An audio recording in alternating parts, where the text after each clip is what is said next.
रहमानिर्रहीम। अस्सलामुअलैकुम वरहमतुल्लाहि वबरकातुहू। वालेकुम अस्सलाम वरहमतुल्लाहि वबरकातुहू। उम्मीद है आप सब ईमान और सेहत की भरपूर हालत में होंगे। आज इंशाल्लाह अल्लाह ताला की तौफीक से हम अपनी आँखों के बारे में पढ़ेंगे कि हमें अपनी आँखों की हिफाज़त करना क्यों ज़रूरी है। और आज के सेशन के लिए हमने अपनी बहुत ही मोहतरम एसोसिएट प्रोफ़ेसर डॉक्टर सारा रियाज़ को मदऊ किया है। और डॉक्टर साहिबा जो हैं वो माशाल्लाह अपनी गवर्नमेंट जॉब में 19th ग्रेड में गंगाराम हॉस्पिटल लाहौर में अपने जो है ऑप्थेल्मोलॉजिस्ट के जो फ़राइज़ हैं वो अंजाम दे रही हैं। जो कि फ़ातिमा जिन्ना मेडिकल यूनिवर्सिटी के साथ जो हॉस्पिटल है, टीचिंग हॉस्पिटल से एसोसिएटेड है। डॉक्टर साहिबा ने बहुत ही यंग एज में माशाल्लाह अपनी एमबीबीएस के बाद अपनी एफसीपीएस और एमआरसीएस एडिनबरा यूके से और एफआरसीएस एडिनबरा और अभी फेलोशिप इन विट्रो रेटिना जो कि एक स्पेशलाइज्ड फील्ड है आई की, बारकल्ला फ़ीक, उसमें मज़ीद ट्रेनिंग और मेडिकल एजुकेशन में भी ट्रेनिंग और अपनी एक्सपर्टीज़ हासिल कर चुकी हैं। डॉक्टर साहिबा का दीन की तरफ भी बहुत रुझान है और अल्हम्दुलिल्लाह बहुत से पेशेंट्स को इन शिफ़ा मिली इनके हाथों से। और अल्लाह ताला इनके हाथ में और शिफ़ा दे। और हम मज़ीद जानते हैं कि एक आँख की हिफाज़त के लिए हमने क्या इक़दाम अपनाने हैं और जनरली हमें आँखों की केयर के लिए क्या-क्या कोशिश करनी चाहिए, जो इतनी बड़ी नेमत अल्लाह ताला ने हमें दी है। तो अपनी नियतों को अल्लाह के लिए खालिस कर दें। अब मैं दावत देती हूँ डॉक्टर सारा रियाज़ को कि वो मज़ीद इस सेशन को लेके चलें। जी डॉक्टर साहिबा, अस्सलाम वालेकुम। वालेकुम अस्सलाम। हाँ जी, I am doctor Sara Riaz. मैं I am working as associate professor और टुडे आज मैंने आप लोगों को थोड़ा सा आई केयर के बारे में मुझे कहा गया था। आई एम हैप्पी के विच इज़ वेरी गुड कि एक शेयरिंग और ये लोगों में अवेयरनेस भी हो इसके बारे में और थोड़ा सा आइडिया भी हो जाए। और अगर आप लोगों को एंड में कोई प्रॉब्लम हो या कोई चीज पूछनी हो तो you are most welcome any time. हाँ जी, तो इसमें ना सबसे पहले ना जो मैंने इसमें बड़ा सोचा इस पे, क्योंकि मैं देती हूँ 4th ईयर एमबीबीएस को, हमारे में आई का सब्जेक्ट होता है, तो उसमें we give lectures through the 4th year MBBS class. तो उसके लिए जाहिर हम उस लेवल का तैयार करते हैं। तो इसके लिए मुझे कि जनरल पब्लिक के लिए, हम सारी बहनों के लिए, प्यारी बहनों के लिए बनाने के लिए, तो मुझे काफी देर सोचना पड़ा कि मैं किसको प्रिसाइज और बहुत इजी वर्ड्स में किया जाए। तो अल्हम्दुलिल्लाह फिर मैंने स्टार्ट ऐसे किया कि इलामा इकबाल का एक बड़ा मशहूर शेर है, खोल आंख ज़मी देख, फलक देख, फिजा देख, मशरिक से उभरते हुए सूरज को जरा देख। इसको मैं जब भी पढ़ती हूँ मुझे इतना इंटरेस्टिंग लगता है कि इलामा इकबाल कहना चाह रहे हैं कि आंखें देख खोलें और दुनिया को देखें और उस पर गौर फिक्र करें, जो हमारे दीन में भी है कि अल्लाह ने जो इतनी सुभान अल्लाह चीजें खूबसूरत बनाई हुई और हमें उसको देखें और उस पर गौर फिक्र करें, जो कि हम यूजुअली नहीं करते। अच्छा, नेक्स्ट जो पिक्चर है हमारी, उसमें अगर आप देखें तो ये मैंने सिर्फ एक इसलिए लगाई है कि जनरली ये बहुत आप अब तो 4th और 5th क्लास के ग्रेड के जो स्टूडेंट्स हैं उनको भी ये पता होता है कि आई के क्या स्ट्रक्चर्स हैं, मगर हम सब बहनों को भी पता होना चाहिए कि जो हम आंख देख रहे हैं उसके 2-3 चीजों का पता। आईलिड का हम सबको पता है कि आईलिड होती है, फिर जो व्हाइट सा एरिया इसको हम स्क्लेरा कहते हैं, फिर आयरस है और बीच में प्यूपल है। वो जो स्पेस ब्लैक सा आपको सर्कल नजर आ रहा है वो प्यूपल है और इर्द गिर्द आयरस होता है। जो आयरस है वो मसल है। ये प्यूपल कंस्ट्रिक्ट होता है जब लाइट होती है तेज, और अगर लाइट डिम हो तो ये डायलेट हो जाता है। ठीक है, अगर हम नेक्स्ट पे आए, जो असल हमारा टॉपिक है, that is I health and care. Taking care of your eyes is crucial for maintaining good I health, preventing vision problems and improving overall quality of life. अब अगर हम फर्दर इसको डिटेल में जाएं कि क्या कैसे हम केयर कर सकते हैं, तो इसमें importance of regular I exam सबसे इंपॉर्टेंट है। अच्छा, व्हाई इट इज इम्पोर्टेंट, इसके रिस्क फैक्टर्स क्या हैं? एक तो छोटे बच्चे स्पेशली जिनकी फैमिली हिस्ट्री में ग्लासेस हों, हम उन बच्चों को रेगुलर चेक कराएं। एज इसमें कोई खास लिमिट नहीं। सबसे पहली तो बच्चों से अगर हम शुरू करें, छोटे बच्चे अगर आपके घर में आपको लग रहा है कि वो टीवी करीब से देख रहे हैं, या वो आंखें या सर टेढ़ा करके देख रहे हैं, या उनको डिफिकल्टी हो रही है दूर से देखने में, वो आपने खुद उसको लाजमी आपने आई टेस्ट कराना है। उसके बाद अगर हम बड़ों में आ जाएं, अगर 40 के प्लस अगर हो गए हम लोग, और उसमें क्या होता है कि प्रेस बायोपिया स्टार्ट हो जाता है, करीब से देखने में मुश्किल आ रही है, तो हेडेक, मेरे पास बहुत सी बहनें आती हैं जिनको सवेयर हेडेक होता है, करीब का काम नहीं कर सकते, हम कुरान नहीं पढ़ सकते, हमें प्रॉब्लम हो रही है। तो उसके लिए बजाय इसके कि उस दर्द को लेके हम सब खवातीन की आदत होती है कि हम तकलीफ को बर्दाश्त करते रहते हैं जब तक कि वो बिल्कुल अखीर नहीं हो जाती हमारी। तो अगर वो प्रॉब्लम हो रही है तो you have to visit your eye specialist, जहां भी आप हैं उसके नियर बाय कोई भी हो तो आप जरूर चेक कराएं, हल्का सा नंबर है लगाएं, आपका हेडेक ठीक हो जाए। अच्छा, फिर जो रिस्क फैक्टर्स, एक तो ये हो गया, दूसरा ये कि अगर पेशेंट को डायबिटीज है या आप में से किसी को भी हाइपरटेंशन है, डायबिटीज है, आपके बुजुर्ग हैं घर में, पेरेंट्स हैं या कोई आपके रिश्तेदार हैं, तो उनका साल में एक दफा एनुअली आई का एग्जाम बहुत इंपॉर्टेंट है। उसका फंडस एग्जाम, कि एक तो नजर चेक करना कि कैटरेक्ट तो डेवलप नहीं हो गया, सफेद मोतिया तो नहीं हो रहा, काला मोतिया तो नहीं हो रहा, और पीछे पर्दे का मुआयना बहुत जरूरी है कि शुगर और ब्लड प्रेशर की वजह से जो खून की नालियां हैं पर्दे की, वो वीक हो जाती हैं, उनमें से फ्रेजाइल होके ब्लीडिंग भी हो सकती है, पीछे स्वेलिंग भी हो जाती है पर्दे में। तो ये सब चीजें साल में एक दफा मुआयना कराना बहुत जरूरी है। अगर ठीक है, फाइन, बहुत अच्छा है, आप एक साल और आराम से शुगर कंट्रोल करें, ब्लड प्रेशर कंट्रोल करें, तो इंशाल्लाह मसला नहीं होगा। तीसरा जो रिस्क फैक्टर है कि जब भी आपको बच्चा या बड़ा कहे कि मुझे देखने में मुश्किल हो रही है, तो प्लीज इसको लाइट मत लें। मेरे पास बहुत पढ़ी लिखे पेशेंट्स आते हैं और बड़े एजुकेटेड, उनके किसी की बेटी आ गई साथ, एक दफा मेरे पास एक पेशेंट आई, वेरी हाईली एजुकेटेड, और उसकी बेटी की नजर कमजोर थी और उसको पता ही नहीं था। तो उसकी मदर ने अपना चेक कराया तो उसकी बेटी को ऐसे ऑब्जर्व किया, मैंने कहा इसकी विजन कमजोर लग रही है इसके, जिस तरह ये देख रही है। तो जब चेक किया तो उसका बहुत नंबर कम था। तो कहती है कि इसने कभी इतना जिक्र नहीं किया, मैंने भी इतना बॉदर नहीं किया, क्योंकि हम सब अनइंटेंशनली अवॉइड करते हैं ग्लासेस को। Nobody wants to wear glasses. अच्छा, क्यों? क्योंकि हम ना कॉस्मेटिकली थोड़े से कॉन्शियस हो गए हैं। पहले जमाने में खैर इतने नहीं थे, बट आई थिंक हर जमाने में हम चाहते हैं कि जब ग्लासेस ना लगे हमारे बच्चे को, नजर बेशक कमजोर हो, उसको नजर आ रहा है कि नहीं आ रहा, बस ग्लासेस ना लगे, उसको प्रॉब्लम ना हो, लेकिन ये उसके लिए फायदेमंद नहीं होता। आपने अगर उसको प्रॉब्लम आ रही है तो ग्लासेस लगाएं। अब उस बच्ची को, मैं हर एक को, अक्सर लोगों को ये बताती हूँ कि जब उसको नजर आना, उसको मैंने जब चेक किया तो उसका बहुत नंबर कम था, मतलब कम नंबर था, उसकी नजर बहुत कमजोर थी। तो जब उसको ग्लासेस दी तो उससे मैंने पूछा, शी वॉज 13-14 ईयर्स, छोटी बच्ची नहीं थी बहुत। मैंने कहा बेटे आपने मामा को बताया ही नहीं?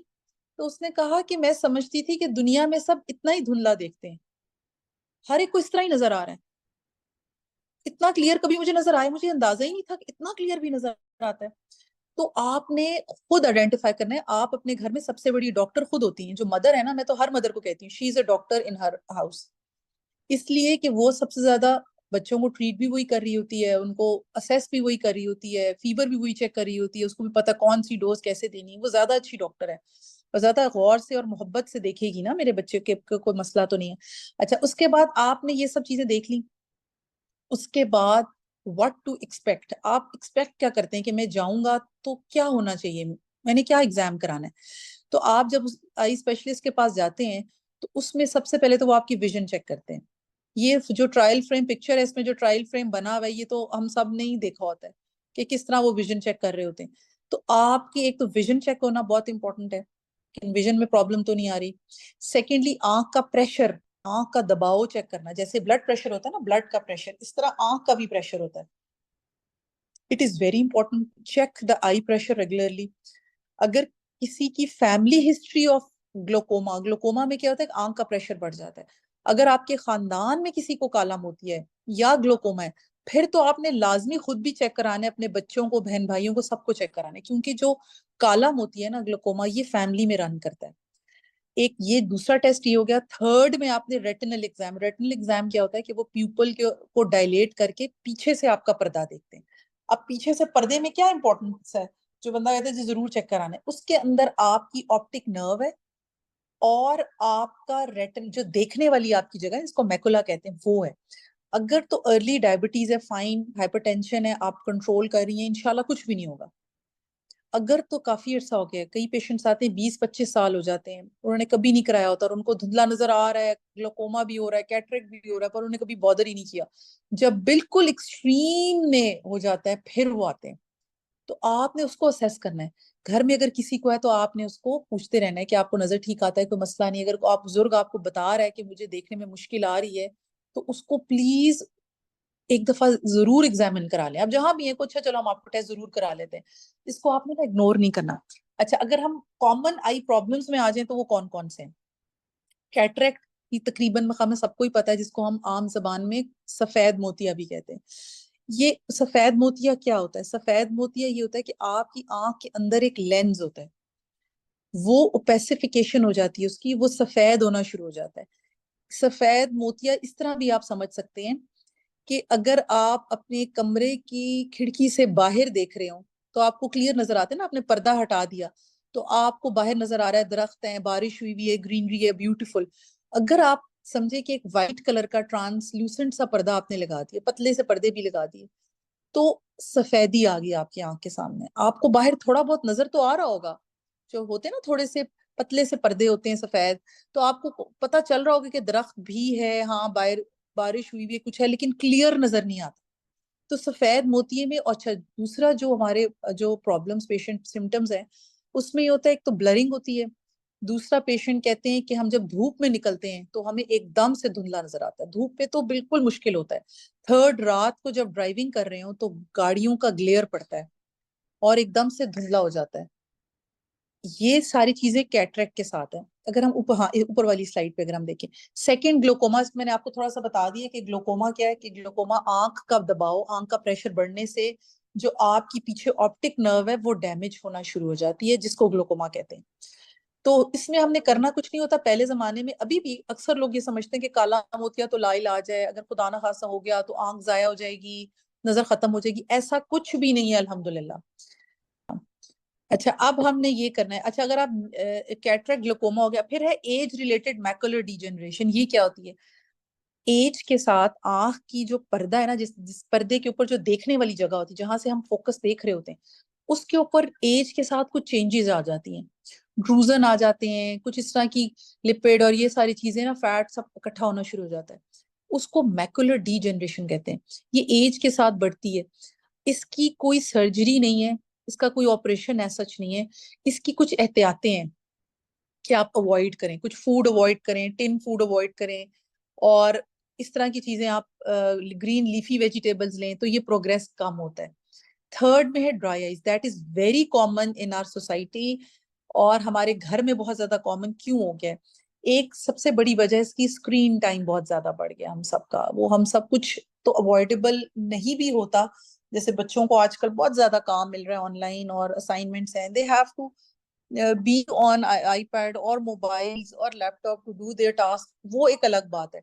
मगर उसके अलावा भी बच्चे बैठते हैं, उसको अवॉइड करें, अपने आप को भी अवॉइड करें। उसके अलावा है जनाब आई एलर्जीज।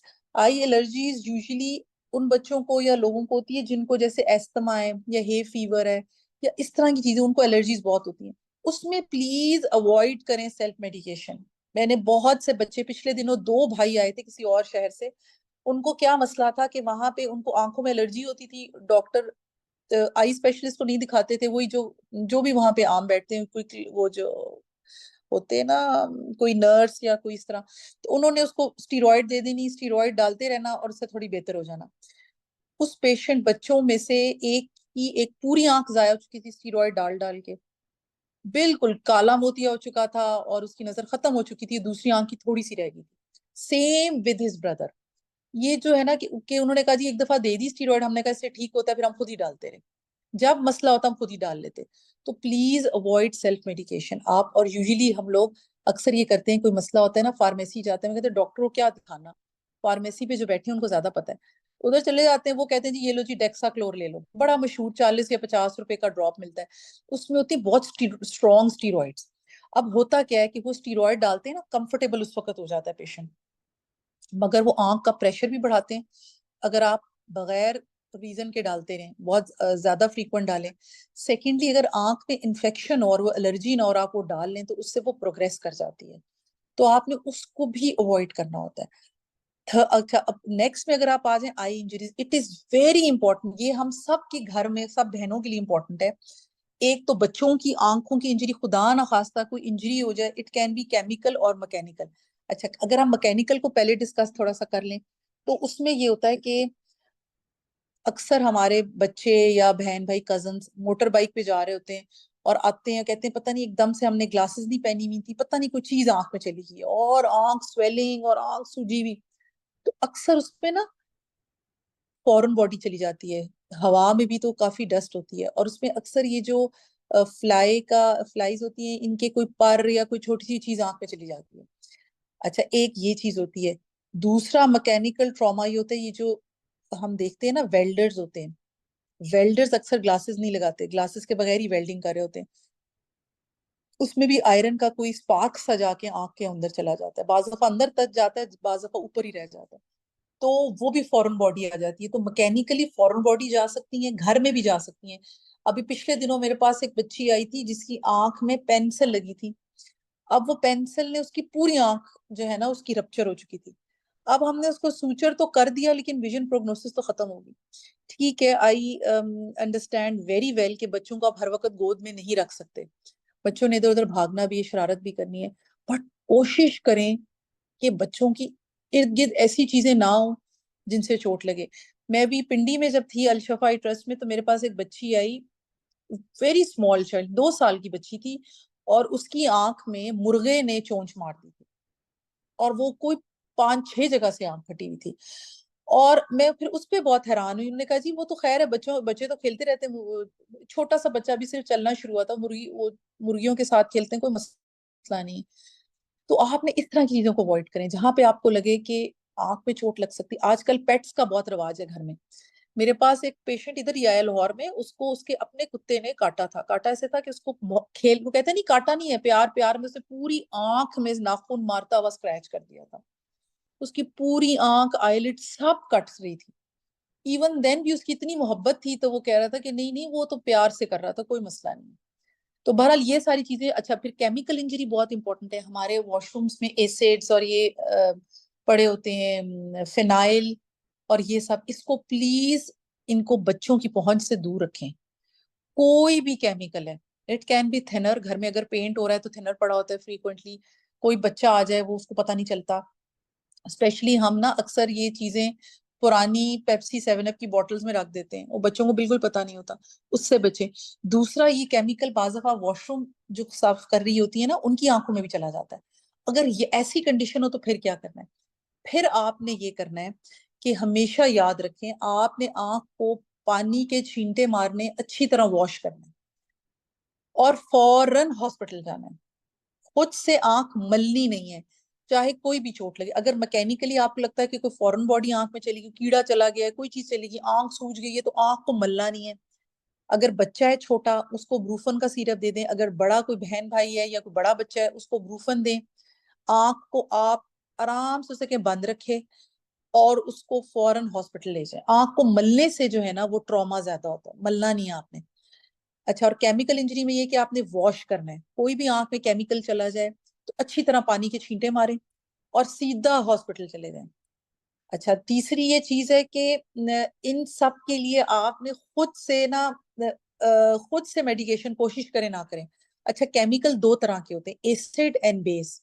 अगर अक्सर लोग पूछते हैं कि एसिड ज्यादा, हम जनरली नॉलेज में हमें लगता है ना एसिड बहुत खतरनाक है और बेस इतना खतरनाक नहीं होगा। हालांकि आंख में खुदा ना खास्ता अगर बेस चला जाए ना, तो वो पेनेट्रेटिंग ट्रॉमा करता है, वो पूरी आंख को गला के खराब कर देता है, अल्लाह माफ करे।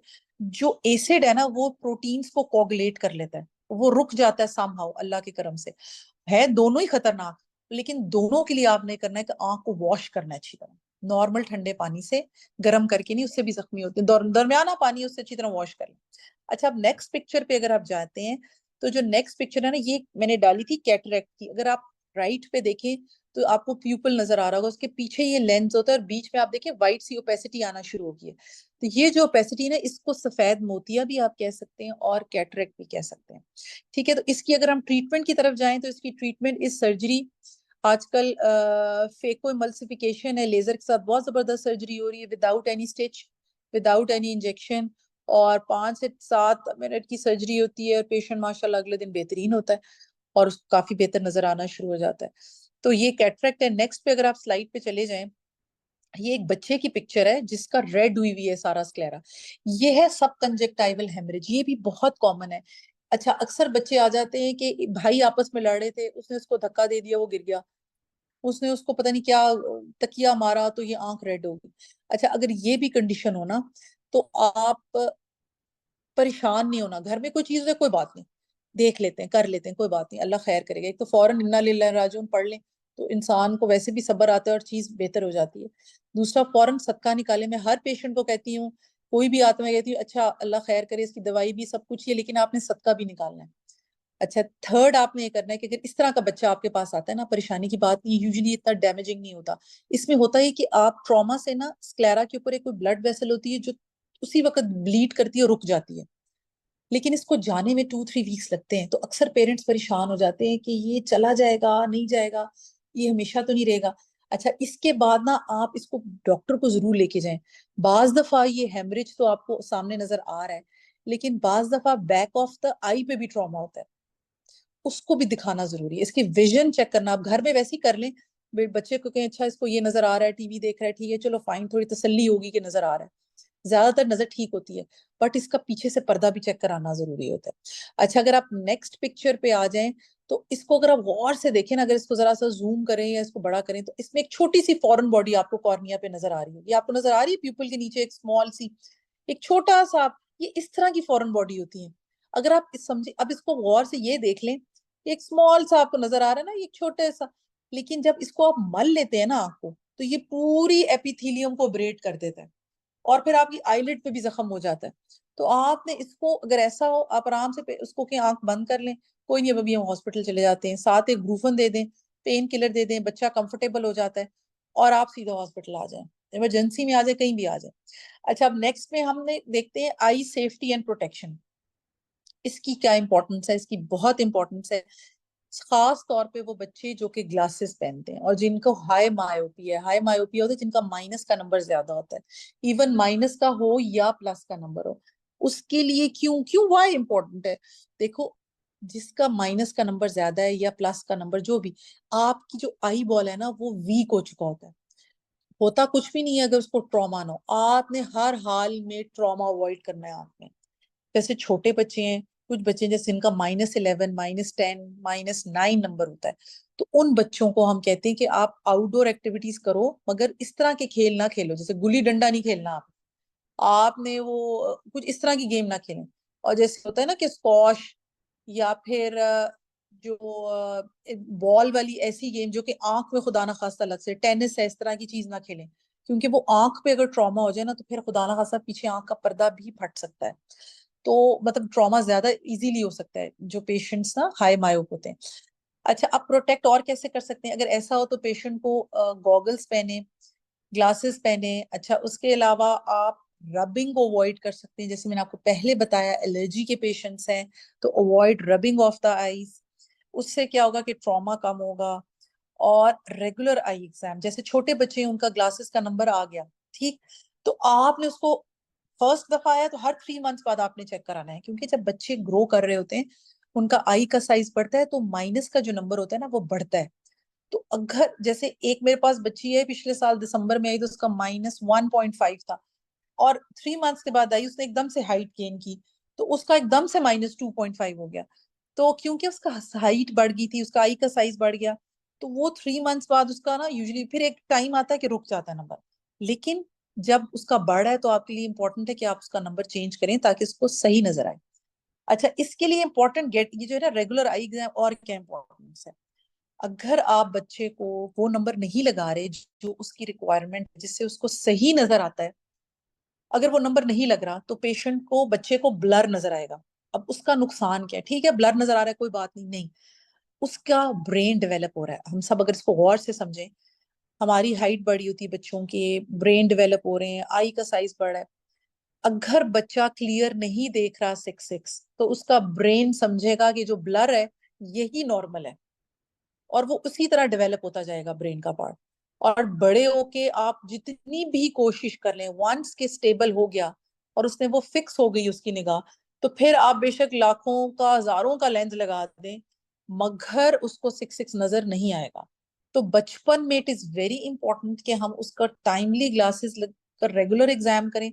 अगर उसका नंबर बढ़ा, अच्छा बाज बच्चों का महीने बाद भी नंबर चेंज हो सकता है, तो आपने बच्चों को ना, आजकल हमारे बच्चे बड़े समझदार इंटेलिजेंट है, अगर आप बच्चों को समझाएं कि बेटा अभी आपको ठीक नजर आ रहा है, अगर आपको कभी लगे कि मुझे अब इस क्लासेस से अच्छा नजर नहीं आ रहा, बताना है, ठीक है, talk to your child regularly. हम इतने बिजी हैं अपनी लाइफ में कि हम बच्चों से बात नहीं करते। तो आपने उनसे पूछना है, अगर आपको मुश्किल हो रही है क्लास में, आप कहाँ बैठते हो, ये तो बंदा पूछ ही लेता है ना, क्लास में पीछे बैठे हो, आगे तो पीछे नहीं बैठ रहा हो, कह रहा नहीं मैं आगे ही बैठता हूँ, पीछे से मुझे नजर नहीं आता, तो दैट इज अ साइन और अलार्म समझ लें कि आपने उसको जरूर एक दफा चेक कराना है। इमरजेंसी नहीं है उसी दिन, अगले दिन ले जाएं, 2 दिन बाद ले जाएं, जब आपकी फिजिबिलिटी हो, लेकिन उसको चेक जरूर कराएं। अच्छा, अगर as far as nutrition and eye health is concern, जो फूड्स गुड है फॉर आई के लिए आप समझे, वो सारे वही हैं जो कि बाकियों के लिए भी अच्छे हैं। जैसे ग्रीन लीफी वेजिटेबल्स, हम नॉर्मली हर एक को कहते हैं वो यार वो ज्यादा खाएं please. Citrus food, vitamin C is good for healing. Nuts हैं, सीड्स हैं, ओमेगा 3 जो है ना that is good for retina. तीसरा जो कैरेट्स हैं, गाजरें बहुत अच्छी हैं आंख के लिए, वो आपके पर्दे में विटामिन ए है उसको बढ़ाती हैं, तो स्पेशली जिनको विटामिन ए की डेफिशिएंसी हो वो बहुत इंपॉर्टेंट है कि वो यूज करें। अच्छा, avoid tin food. Tin food की लेटेस्ट रिसर्चेज आ रही हैं जो कि ये कह रही हैं कि जो टिन फूड है ना उसमें ऐसे प्रिजर्वेटिव्स होते हैं जो आपके पर्दे को वीक कर रहे थे। तो उसमें जो एज रिलेटेड मैकुलर डिजेनरेशन मैंने आपको शुरू में बताई ना, वो प्रोग्रेस करती है। सम हाउ कुछ स्टडीज ने प्रूव किया है कि टिन फूड्स को आप हर हाल में अवॉइड करें। हमारे यहाँ तो अल्लाह का शुक्र है हम फ्रेश फूड ज्यादा यूज करते हैं, फ्रूट्स भी। हाँ, कभी कभी जैसे पाइनएप्पल टिन है या मिक्स फ्रूट टिन हम यूज करते, अदरवाइज हम करते हैं बाहर, ये बहुत कॉमन है।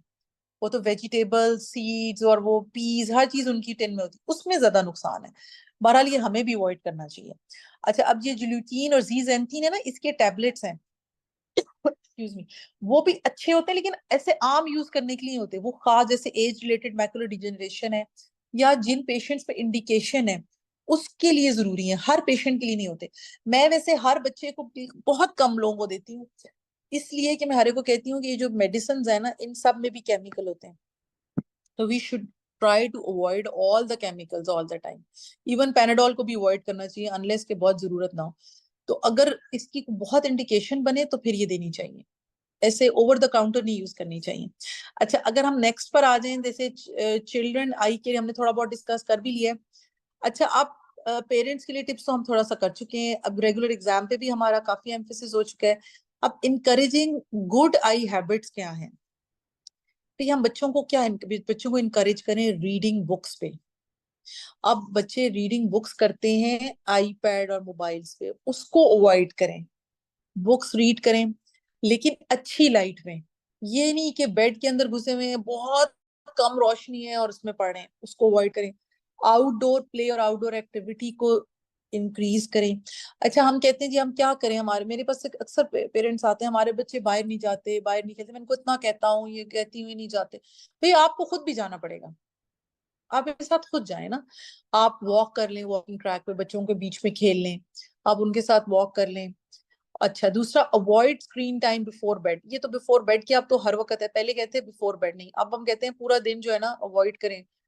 अच्छा, विजन डेवलपमेंट के लिए बहुत जरूरी है कि स्क्रीन को अवॉइड किया जाए। अच्छा, फिर स्कूल एज में विजन स्क्रीनिंग बहुत होनी चाहिए। अगर आपके घर में किसी को भी ग्लासेस लगी है ना, तो वंस अ वाइल बच्चे की नजर जरूर चेक करा ले।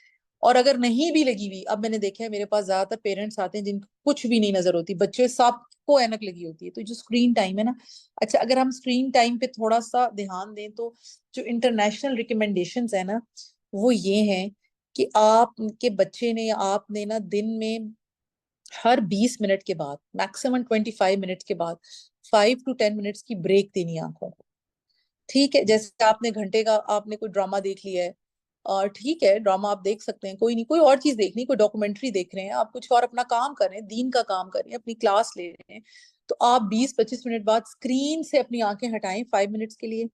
स्क्रीन के हटाने का मतलब ये नहीं कि आप टीवी देखना शुरू हो जाएं या आईपैड पे देख लें, नहीं, अब बिल्कुल स्क्रीन से हटा दें। मैं अक्सर पेशेंट्स को कहती हूँ अपनी फाइल का काम, अपनी बुक का काम कर लें, अपना कर्टन ठीक कर लिए, बच्चों को मैं कहती हूँ मदर की हेल्प करा लें 5 मिनट, माँ को देखिए क्या कर रही हैं, कमरा ठीक कर लें, अपने शूज ठीक कर लिए, वजू कर लिया, नमाज पढ़ ली, कुछ ना कुछ कर लें, बट 5 मिनट्स की ब्रेक दें। सेकंड जो मोस्ट इंपॉर्टेंट बात है ना कि गुड लाइट होनी चाहिए, अच्छी लाइट होनी चाहिए कमरे में जब हम सब मोबाइल यूज कर रहे हैं। हम सब की अक्सर आदत है सोते हुए ना, जैसे सोते हुए कुरान पढ़ रात को सो रहे हैं तो मोबाइल पे सूरह मुल्क भी पढ़ ली, सूरह सजदा भी पढ़ते पढ़ते चले जी अब सो जाएंगे, तो उस वक्त कमरे में लाइट ऑफ होती, अच्छा उस वक्त कोई और मैसेज आ गया वो भी देख लिया, तो हमें पता ही नहीं चलता, घंटा गुजर जाता है। प्लीज इसको अवॉइड करें। क्यों? अंधेरे में मोबाइल देखने से आंखों पे स्ट्रेन पड़ता है, ड्राइनेस तो हो जाती है, ड्राइनेस एक अलग बात है। आंख का प्रेशर 8 डिग्री बढ़ जाता है। अगर वो प्रेशर 8 डिग्री बढ़ता रहा तो आपकी जो हमारी जो ऑप्टिक नर्व है ना वो डैमेज होना शुरू हो जाती है, तो काला मोतिया हो जाता है। और काला मोतिया से लोगों की विजन जा रही है। मेरे पास पेशेंट्स आ रहे हैं जो बहुत लेट नाइट इस पे बैठते हैं, उससे क्या होता है कि उनकी विजन कम हो जाती है और ग्लोकोमा हो जाता है, आंख का प्रेशर बहुत बढ़ गया, विजन भी कम हो गई। और फिर ये इंपॉर्टेंट बात ये कि जो ग्लोकोमा है इट इज इरिवर्सिबल। ग्लोकोमा को हम रोक सकते हैं कि इसका प्रेशर ना बढ़े और फर्दर डैमेज ना हो, लेकिन वंस काले मोतिये से जो डैमेज हो जाए वो रिवर्स नहीं हो सकता। तो आपने इस चीज पे भी ध्यान देना है कि अंधेरे में अपने बच्चों को, अपने घर में अपने स्पाउस को, पेरेंट्स को, बहन भाइयों को आपने ये जरूर बताना है कि भाई कम लाइट पे नहीं पढ़ना। मोबाइल पे बैठे हो भी, पीछे अच्छी बैकग्राउंड लाइट होनी चाहिए। ठीक हो गया। अच्छा, उसके बाद अगर हम आगे चलें तो ये एक तो बेसिक मैंने आपको बता दिया। अगर हम टेक होम मैसेज की तरफ जाएं तो मैंने काफी चीजों पे कर भी दिया, कुछ रह भी गई, मगर मुझे लग रहा था ये बहुत बड़ा टॉपिक है। तो बहरहाल जितना हो सकता था मैक्सिमम ओवरव्यू दे दी है कि देखिए क्या इंपॉर्टेंट है। Regular I exam, avoid trauma all the time. बच्चों ने बाइक पे जाने, उन्हें कहें जी ग्लासेस पहन के जाएं, ठीक है। अच्छा, बाहर खेलना है, अगर हाई मायोप है उसे गॉगल्स दे दें, उसे को कि ग्लासेस के बगैर नहीं जाना। अच्छा, तीसरा ये है कि lifestyle modification, decrease screen time, outdoor activity ज्यादा हो, और consult a doctor in case of emergency. अगर तो कोई चीज चली जाती है केमिकल या कुछ भी, तो आपने फौरन डॉक्टर के पास जाना। खुद से रेमेडियां कर ले थोड़ी बहुत, यही हो सकता है कि पेन किलर दे दें, ये कर दें, पानी से वॉश कर दें, बस फिर आपने एक दफा दिखाना है। अच्छा, दूसरा, अवॉइड सेल्फ मेडिकेशन। खुद से या कोई भी स्टीरॉइड बार बार डाल रहा है तो आप खुद भी अलर्ट हो जाएं कि यार बगैर वजह के नहीं डालें। ठीक है, जब वजह है, एलर्जी है, कोई प्रॉब्लम है, 2 वीक्स के लिए डालें, बंद कर दें। पेशेंट्स डालते ही रहते हैं। अच्छा, इसमें एक और मुझे एक पेशेंट अपनी याद आ गई। एक यंग फीमेल मेरे पास आई, आजाद कश्मीर से, मुझे याद नहीं एग्जैक्टली कोटली से कहाँ से। She was a newly married girl of 23 year. उसकी शादी कहीं पिंडी में हुई थी और पिंडी से वो शादी होके चली गई कश्मीर। अब उसने, आप आजकल पार्लर्स में ना कॉन्टेक्ट लेंस और ये कलर्ड कॉन्टेक्ट लेंस का बहुत फैशन है, उसको प्लीज अवॉइड करें। कॉन्टेक्ट लेंस भी आंखों को बहुत डैमेज करते हैं। अच्छा, उसने वो कॉन्टेक्ट लेंस लगाए, कलर्ड थे, वो चली गई, उसकी रुखसती होगी, वो वहां पहुंच गई। अगले दिन सुबह उठी, आंख में कोई रेडनेस थी या क्या, उसने कॉन्टेक्ट लेंस पहने रखे और सो गई। उसने आंख जोर से मली, क्या कि उसकी आंख में ना इन्फेक्शन हो गई। अगले दिन वलीमा हुआ और बढ़ गई। उधर वही फार्मेसी पे गए, उन्होंने कोई दवाई दी, उससे वही स्टीरॉइड दे दिए, वो स्टीरॉइड डाले, 5-6 दिन डाले, हफ्ता डाले, आंख बिल्कुल रेड, तकलीफ। जब वो मेरे पास आई तो उसकी आंख मेल्ट हो चुकी थी, इतनी खराब थी। उसके बाद तो मतलब वो बेचारी, इसलिए कि एंटीबायोटिक की जरूरत थी उसको, ड्रॉप्स की, उसको स्टीरॉइड की जरूरत नहीं थी, वो इन्फेक्शन थी। अब इन्फेक्शन में जब बहुत ज्यादा इन्फेक्शन हो, स्टीरॉइड्स नहीं देते, अगर कॉर्नियल अल्सर हो जाए, वो बढ़ जाता है अल्सर, तो उससे वो बढ़ गया। और फिर इट इज वेरी पेनफुल कि आप उस पेशेंट की आंख इतनी इन्फेक्टिव हो जाए कि आपकी उसकी आंख निकालनी पड़े। तो ये मेरे लिए बहुत बड़ा एक अफसोसनाक पेशेंट था, जो मैं बहुत साल हो गए इस बात को। लेकिन मैं अक्सर लोगों को जो कॉन्टेक्ट लेंस इन्फेक्शन में आते हुए कहती हूँ कि मत पहनो भाई, इसको अवॉइड करो, बहुत ही रेयर पहन लो, कोई फंक्शंस में पहनने हैं तो पहन लो। आजकल तो बहुत लेटेस्ट सर्जरीज आ गई, हम अब लेजर कर लेते हैं, फेमटोलेसिक आ गए, पीआर के आ गए, आप ग्लासेस का भी उतर जाती हैं, बट कॉन्टेक्ट लेंस बहुत डैमेजिंग होते हैं आंख के लिए, ट्राई टू अवॉइड देम। अच्छा, इसके अलावा अगर आप लोगों का कोई क्वेश्चन है तो please you are welcome to ask. जी, मुझे डॉक्टर ये पूछना था कि मेरे जो बेटा है उसको पैदाइशी जो है ना मोतिया था, फिर 2.5 साल की उम्र में उसका ऑपरेशन हुआ ठीक है। और अब माशाल्लाह वो 25 साल का है। तो हम माशा हर साल उसका जो है चेकअप करवाते हैं। लेकिन जो डॉक्टर थे वो पहले आगा खान में बैठते थे, वहीं आगा खान से इसका ऑपरेशन हुआ था। लेकिन अब डॉक्टर जो है ना वो शिफ्ट हो गए हैं लियाकत हॉस्पिटल में। तो ठीक मुझे है। किसी ने बताया था कि आप डॉक्टर चेंज नहीं करें, आप हॉस्पिटल चेंज कर लें, लेकिन डॉक्टर चेंज नहीं करें। तो मैं बहुत ज्यादा परेशान होती रही कि क्या करूं। तो मैंने कहा मैं आपसे पूछती हूँ कि मुझे क्या करना चाहिए, कि नहीं, हॉस्पिटल चेंज नहीं करना चाहिए या डॉक्टर वही होना चाहिए? इससे कोई खास फर्क नहीं पड़ता। आपके बच्चे की विजन ठीक है बिल्कुल, माशाल्लाह, जी, वो जी। है। जी, बिल्कुल, अल्हम्दुलिल्लाह। बस जो सीधी आँख है वो थोड़ा उसमें कम है उसकी नज़र, लेकिन जो लेफ्ट है वो बिल्कुल सेट है माशाल्लाह। तो बस फिक्र ना करें, आप किसी से भी मुआयना करा सकते हैं। आप कराची में ही होती हैं, जी, जी, मैं कराची में होती हूँ। तो किस डॉक्टर को दिखाती हैं? जो लियाकत तनवीर हॉस्पिटल। चौधरी, डॉक्टर तनवीर चौधरी। तनवीर चौधरी, तो आप उनको दिखाने, उनको दिखा दें, किसी और को भी दिखाना, इतना बड़ा मसला नहीं है। जी। लियाकत तो आप आगा खान में ही दिखाना चाहती हैं। हाँ, मुझे ये था, ज़रा आगा खान का ही था मुझे थोड़ा बहुत, लेकिन तो डॉक्टर जो हैं आगा वो वहाँ खान चले गए, में शिफ्ट हो गए। डॉक्टर हारून होते हैं, आप डॉक्टर हारून को दिखा सकती हैं। ही इज वेरी अच्छा। गुड। और लियाकत में डॉक्टर मुनीरा शाकिर भी होती हैं। शी इज जी, जी, ऑल्सो, जी। वो भी बहुत अच्छी हैं, आप उनको भी दिखा सकते हैं। Doctor Tanveer is also very good. ये तीनों बहुत अच्छे हैं, आप किसी हुँ। को भी दिखा दें। देखिए अभी ये मसला नहीं, अब ये कि उसके पास अब ऐनक का नंबर है, अब उसकी कोई सर्जरी तो नहीं होनी ना, अब उसका नहीं, कोई नहीं। एज सच तो नहीं। इंटरवेंशन अगर करनी हो तो आप बेशक उसी डॉक्टर को दिखाएं। लेकिन जैसे आपने कहीं दिखाया और उस डॉक्टर ने कहा नहीं अब इसकी सर्जरी की जरूरत है खुदा ना खास्ता, तो फिर आप जरूर अपने प्राइमरी सर्जन को दिखाएं, कि जिसने पहली सर्जरी की हुई है वो आपको एग्जैक्ट बता सकता है कि इसको सर्जरी का फायदा होगा या नहीं। अगर सिर्फ नजर चेक करानी है, उससे रिफ्रैक्शन करनी है, तो जो आपको इजी हो आप करा सकती हैं। इसमें कोई हार्ड एंड फास्ट रूल नहीं है कि आप हॉस्पिटल चेंज करें ना करें, जी।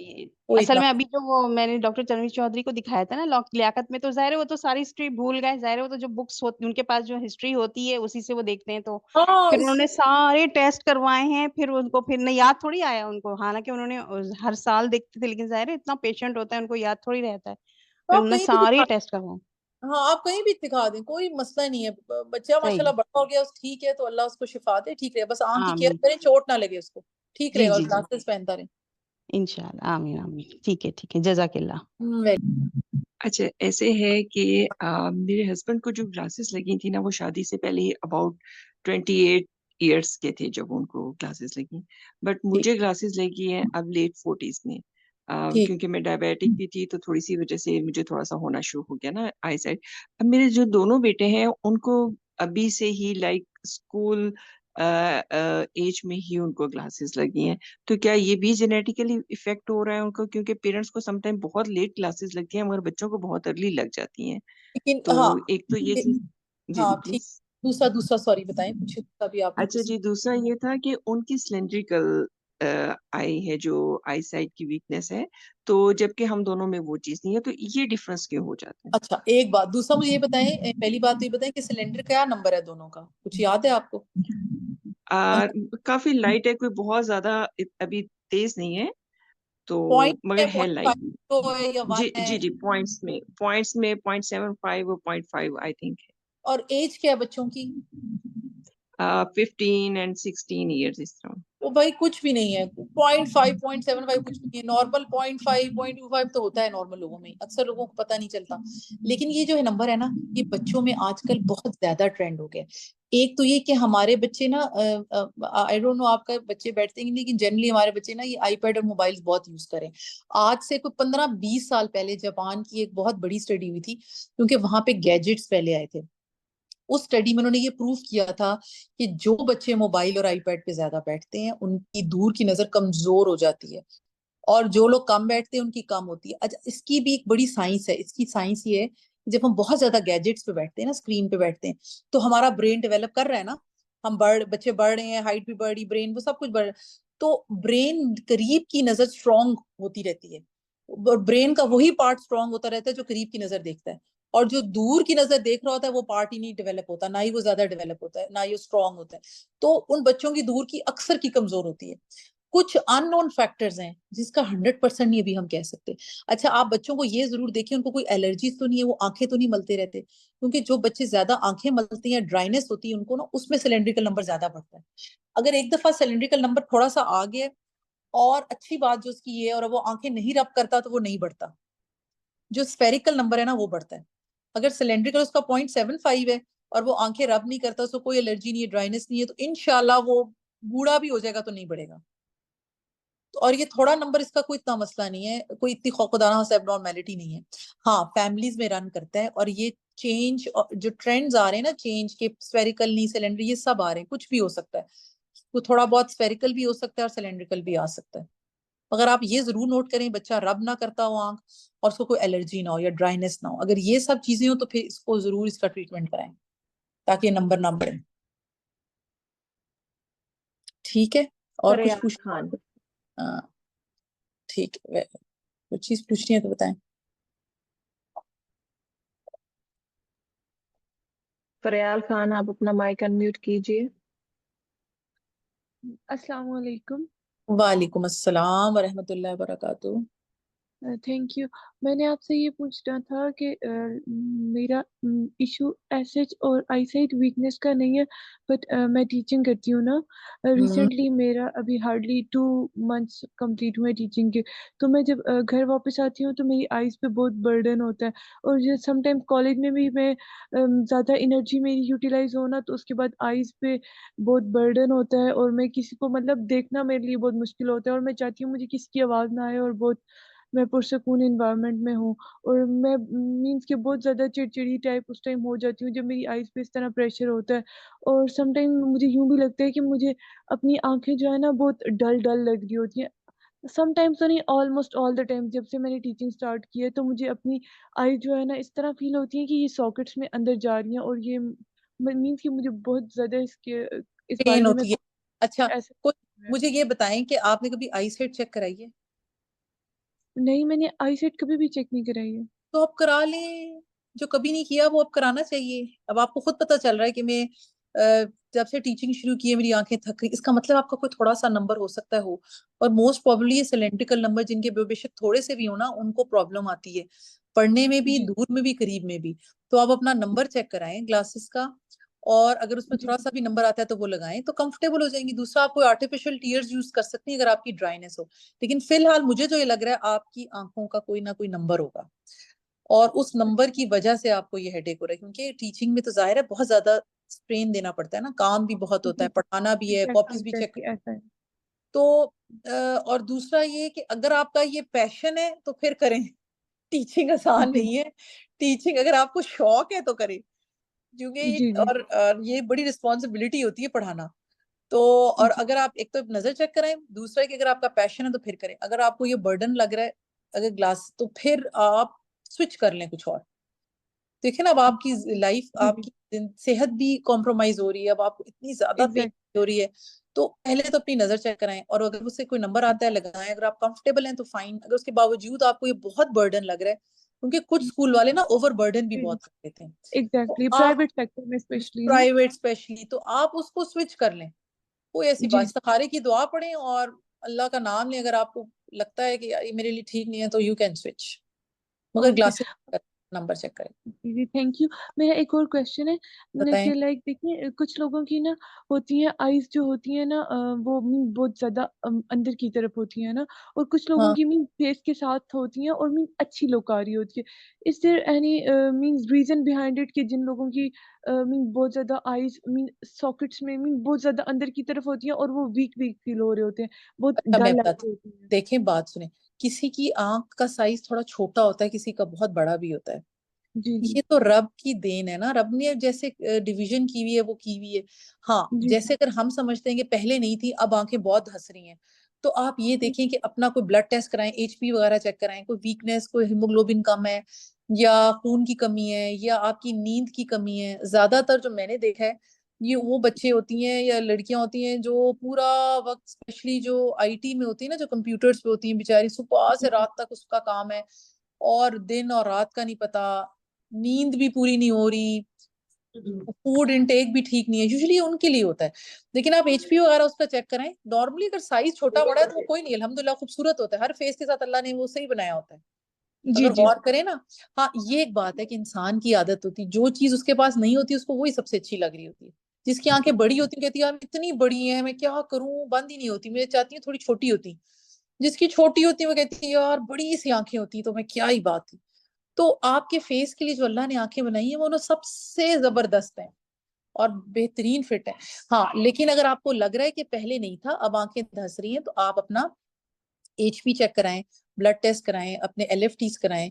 ये देखें कोई भूख में आपकी कमी तो नहीं है, आप मिल्क इनटेक ठीक है, इस तरह कोई कैल्शियम की कमी, इस तरह की चीजें चेक करें तो ठीक हो जाएगा इंशाल्लाह। फिक्र नहीं करें, कोई दर्द तकलीफ नहीं है तो कोई बात नहीं, कोई बीमारी नहीं ओके है। ठीक है, चलें, सही है। और किसी ने पूछना तो? आयशा वहीदा। जी अस्सलाम वालेकुम। वालेकुम अस्सलाम। जी डॉक्टर साहब, मैंने अपने बेटे के बारे में पूछना था। जी उसकी जी उम्र बताइए। है 11-12 साल ना। ठीक है, तो उसको ग्लासेस लगी थी 2019 में। ठीक तो है, मतलब हम चेक करवाते रहे हैं, डिफरेंट हर साल करवाते रहे हैं। तो जबरदस्ती में उसको लगवाती रही हूँ। लेकिन जब भी वो ठीक। ग्लासेस लगाता है, कहता है मुझे ना उससे सही नजर ही नहीं आता। अब कुछ महीनों से उसने बिल्कुल ही उतार दिए। कहता है मैं ग्लासेस लगाता हूँ तो मुझे तो उससे नजर नहीं आता। हालांकि हम उसका नंबर हर बारी चेक करवाते हैं डॉक्टर से। वो अच्छा डॉक्टर है, मतलब सही तरीके से चेक करता है, मुझे लेंस लगा के टाइम दे के। लेकिन पता नहीं क्या मसला है, जब भी लगाता है कहता है मुझे तो इससे नजर ही नहीं आता। नहीं तो तो मुझे अब उस समझ नहीं बच्चे आ रहा कि क्या की करूं। नंबर क्या है उसका? उसका सिलेंड्रिकल 2 है और हाँ, जो SPH है वो 0.25 है। सिलेंड्रिकल का आप ये चेक कर लें कि उसकी जो ग्लासेस बनती हैं वो वही नंबर है जो डॉक्टर लिख के देता है। इसको जी चेक कर। वो जाहिर है डॉक्टर से, स्पेशलिस्ट से ही बनवाते हैं जो ग्लासेस बनवाता नहीं, है। ग्लासेस स्पेशलिस्ट ही लिख के देता है, लेकिन बनाता तो वो है ना, ऑप्टिशियन बनाता है ना। ग्लासेस जी की शॉप तो अलग होती है ना। तो बाज दफा ये चेक कर लें कि जो एग्जैक्टली लिखा हुआ है नंबर, उसी की ग्लासेस बनी है। बाज दफा ग्लासेस में ना सिलेंड्रिकल का इश्यू हो जाता है कि थोड़ा सा भी एक्सेस चेंज होना तो बच्चा नहीं पहनता, उसको धुंधला नजर आता है। आप लेकिन ऐसे कर। बाकी सबकी भी उसी से बन रही है, घर में और लोगों को, उसकी बहन को भी लगी हुई है। फिर मैं भी बाजू को पढ़ने के लिए यूज करती हूँ, तो हम उसी से बनवाते हैं, बाकी तो ठीक है। तो आप ये ऐसा तंग करें करता है ना, थोड़ा। उसकी ग्लासेस आप किसी और ऑप्टिशियन के पास जाके उसका नंबर चेक करा लें। वैसे ही वो तो फ्री में कर देते हैं। आप उसके इसका नंबर चेक करें क्या है, वो लिख देगा। उसको कंपेयर कर लें जो डॉक्टर ने लिख के दिया था। चलो वो तो मैं कर लूंगी, एक लेकिन तो ये इसके कर लें। अलावा उसके अलावा ये कर सकती हैं कि उसको फिर कहीं और से दोबारा चेक करा लें। अब मैं उसको देखा नहीं है, मैं क्या बता सकती हूँ उसका क्या मसला आ रहा है। जब तक कि आप खुद एग्जामिन ना करें, पेशेंट को खुद नंबर रख के ना देखें, मैं आपको और क्या बता सकती हूँ। या तो ये उसको अंडर करेक्ट किया हुआ है या फिर ओवर करेक्ट किया हुआ है। बाज दफा जो एग्जैक्ट नंबर आ रहा होता है ना, वो वही नंबर बच्चा एक्सेप्ट नहीं करता, उससे एक स्टेप नीचे वाला नंबर ज्यादा अच्छा रहता है। तो बहुत ज्यादा जब क्लैरिटी आ जाए ना, तो वो भी आंखों पे स्ट्रेन देती है, तो बच्चे वो भी नहीं यूज करते। हल्का सा नंबर मैं जो ना पेशेंट को स्टेप अप करती हूँ, जैसे अगर -2 का सिलेंडर आ रहा है ना, तो बच्चा नहीं एक्सेप्ट करता। बाज़ दफा आपको -1 का देना पड़ता है। फिर -1 से वो जरा बेहतर होता है, फिर आप उसको 3 मंथ्स बाद बुलाते हैं ताकि वो ग्लासेस पहने। फिर अब 1.50, फिर 1.75, बाज़ दफा फिर साथ ही 2 पे वो क्लियर हो जाता है। बाज बच्चे 1.5 के साथ 6 होते हैं, उनको 2 का लगाना ही नहीं पड़ता। तो बाज दफा ओवर करेक्शन या अंडर करेक्शन दोनों से ये मसला हो सकता है। मुझे तो लगता है उसका एक्सेस का मसला है। बाज़ दफा उसका एक्सेस ग्लासेस नहीं सही बनी हो तो फिर ये इशू होता है। आप उसकी ना ग्लासेस कहीं से चेक कराएं। और आप ये देखें कि उसको कोई आंखें तो नहीं मलता रहता, कोई ड्राइनेस तो नहीं है, कोई एलर्जीज तो नहीं है, कुछ इस तरह का इशू तो नहीं है, बाल तो नहीं जाते सर के। बाज़ दफा बच्चे लड़के होंगे ना, बाल लंबे होते हैं, वो भी आंखों में जा रहे होते हैं, उससे भी इरिटेशन होती है, वो फिर नहीं पहनते। कोई इस तरह का इशू है उसको देखें, ड्राइनेस ना हो या कुछ ना हो। लेकिन नंबर का और कोई इशू नहीं हो सकता। और क्या ग्लासेस के बगैर वो 6 है, बिल्कुल ठीक देखता है।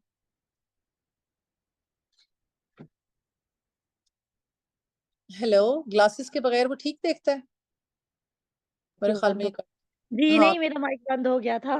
कोई बात तो नहीं। इसके बगैर वो कह रहा है मैं ठीक देखता हूँ, बल्कि अब पढ़ाई के वक्त भी नहीं लगाता, हालांकि डॉक्टर ने कहा था हर वक्त लगानी है। अच्छा, तो फिर कहते आप इसको कहीं और से भी चेक करा लें, मैं यही कह सकती हूँ। तो सेकंड ओपिनियन ले लें, शायद कोई और। आप किस शहर में होती हैं? रावलपिंडी में। तो रावलपिंडी में आप किसी और से एक दफा चेक करा लें। अल शफा आई ट्रस्ट ले जाएं, वहां पे एक दफा दिखा दें, दोबारा इसके एक दफा टेस्ट करा लें। हो सकता है एक दो सिर्फ 0.25 का नंबर का फर्क आ रहा हो, जिससे वो एक्सेप्ट कर ले। वैसे ही उसका नंबर ज्यादा है कि कम है? जो उसका 2 और 0.25 है, नहीं, ज्यादा 2 ठीक तो है इसकी? नहीं, बहुत ज्यादा नंबर नहीं है, दरमियाना नंबर है, बहुत ज्यादा नंबर नहीं। लेकिन आप इसको रीचेक कराएं, हो सकता है कि वो 1 के साथ ही ज्यादा कंफर्टेबल हो, 1.5 से ज्यादा कंफर्टेबल हो। चलो वो मैं करवा लूंगी। अच्छा एक चीज मुझे और पूछनी थी हाँ, आप बताएं। कि मेरे हस्बैंड है ना, वो कंप्यूटर पे काम करते हैं हर वक्त। ठीक है। तो पहले तो उनकी 6/6 आई सेट थी, तो अब उनकी वीक हो रही है ना, आहिस्ता आहिस्ता एज वाइज नजदीक क्या आई सेट वीक हो रही है। तो उन्होंने ग्लासेस लगाई हुई, यूवी लगाते हैं। लेकिन उसके बावजूद अब ये हो रहा है कि कुछ महीनों से उनकी आई सेट इतनी वीक हो गई है कि बगैर ऐनक के वो मोबाइल पे नहीं देख सकते कि मोबाइल पे क्या लिखा हुआ है, या कुछ भी चीज, कोई पेपर भी सामने इतना बड़ा बड़ा लिखा हो तो वो नहीं पढ़ पाते उसके बगैर। अच्छा, तो मुझे बताओ, ये चीज एज क्यों हो रही है? उनकी जी एज क्या है? एज उनकी उनकी एज 50 क्या है आपकी? 50 तो 40 के बाद सबको लगती है, 40 के बाद नहीं होती आंख में। ये नॉर्मल एजिंग प्रोसेस है, ये ऐसे, ये कोई अबनॉर्मेलिटी है? ये अबनॉर्मेलिटी नहीं है। बाल क्यों व्हाइट हो रहे हैं? ये तो नहीं होने चाहिए, काले ही रहने चाहिए थे। तो ये भी ना कोई नॉर्मेलिटी नहीं है। करीब का नंबर होता क्या, मैं आपको बताती हूँ। जो आंख के अंदर आपका लेंस होता है ना, वो कुछ लिगामेंट्स के साथ अटैच होता है, मसल के साथ। तो एज के साथ ना वो हमारे मसल थोड़े से लैक्स कर जाते हैं, ढीले हो जाते हैं हल्के से, जिसके लिए आपको करीब के लिए मैग्नीफाइंग ग्लास या प्लस का नंबर चाहिए होता है, ताकि आप उसको फोकस कर सकें। तो ये एज के साथ, बल्कि अभी वो 50 के हैं, 60 के करीब हो सकता थोड़ा सा और नंबर बढ़े। तो अभी वो कौन सा नंबर यूज अभी उनका ना एक्सिस कर रहे 1.5 हैं? है प्लस अभी वो +2। Hello, 1.5 plus 1.5। हेलो, मेरी आवाज आ रही है? अच्छा, उनका एक्सेस है। जी 1.5। आवाज भी थोड़ी, अच्छा कोई बात नहीं।